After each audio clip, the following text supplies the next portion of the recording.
গতকাল আমাদের ভূস্বর্গ কাশ্মীরের পেহেলগাঁওয়ে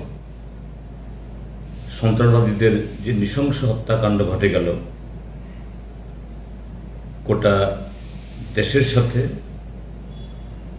আমিও এই ঘটনার নিন্দা জানাচ্ছি এবং এই নৃশংস হত্যাকাণ্ডে এখন অবধি বিভিন্ন চ্যানেলে যে খবর, প্রায় 30 জনের কাছাকাছি পর্যটক এবং নিরীহ মানুষ, তার মধ্যে স্থানীয়রাও আছেন, তাদের যে মৃত্যু হয়েছে এবং আরো বহু আহত হয়েছে। এই ঘটনার নিন্দার কোনো ভাষা নেই এবং সন্ত্রাসবাদের বিরুদ্ধে সারা দেশ,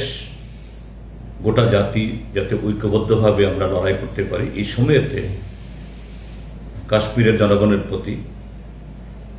আমাদের সংহতি জ্ঞাপন করছি এবং ভারত সরকার এবং জম্মু কাশ্মীর সরকার উভয়ই যাতে খুব শক্ত হাতে এই ঘটনার মোকাবেলা করতে পারে।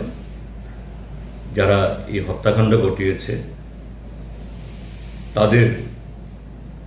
দ্রুত গ্রেপ্তার করে উপযুক্ত শাস্তি দিতে পারে এবং এই জাতীয় কোনো ঘটনা যাতে না ঘটে তার জন্য যাতে ব্যবস্থা গ্রহণ করে আমরা কেন্দ্রীয় সরকার এবং রাজ্য সরকার উভয়ের সাথেই আমাদের সংহতি আমরা জ্ঞাপন করছি। তার সাথে এটাও বলে রাখতে চাই যে কাশ্মীর সমস্যার সমাধান, এটা সেখানে কিছু পদক্ষেপ গ্রহণ করার পর রাজ্যকে দুটুকরো করে এটা পূর্ণ রাজ্যকে কেন্দ্রশাসিত রাজ্যে পরিণত করার পর সেখানে এটা বলার চেষ্টা হয়েছিল কাশ্মীর সমস্যার সমাধান হয়ে গেছে, সন্ত্রাসবাদ নির্মূল হয়ে গেছে। হ্যাঁ, সাময়িকের জন্য হয়তোবা এরকম ঘটনাগুলি ঘটেনি পুলওয়ামার পর, কিন্তু সন্ত্রাসবাদ তো শুধু কিছু সন্ত্রাসবাদীকে নির্মূল করলেই সন্ত্রাসবাদ শেষ হয়ে যায় না। কিছু সন্ত্রাসী হয়তো নির্মূল হয়ে যায়,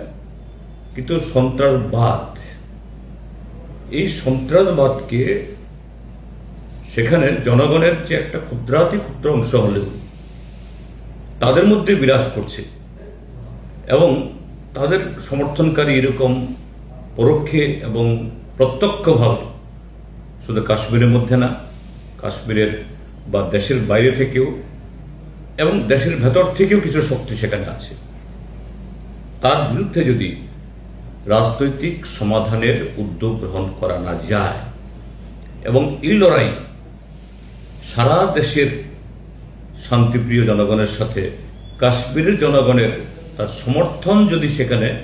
সেভাবে সুদৃঢ় করা না যায়, হয়তো কিছুদিন সন্ত্রাস থামবে, কিছুদিন শান্তি বজায় থাকবে, কিন্তু আবার এটা মাথাচাড়া দেবে। কাজে সেদিক থেকেও আমাদের দেশের কেন্দ্রীয় সরকার সেই ভূমিকা গ্রহণ করুক, কোনো রকমের তালবাহানা না করে, অজুহাত তুলি না করে। এটাও আমাদের তরফ থেকে বা ব্যক্তিগতভাবে আমার তরফ থেকেও আমাদের দেশের সরকারের কাছে, শাসক দলের কাছে এই আবেদন আমাদের থাকবে।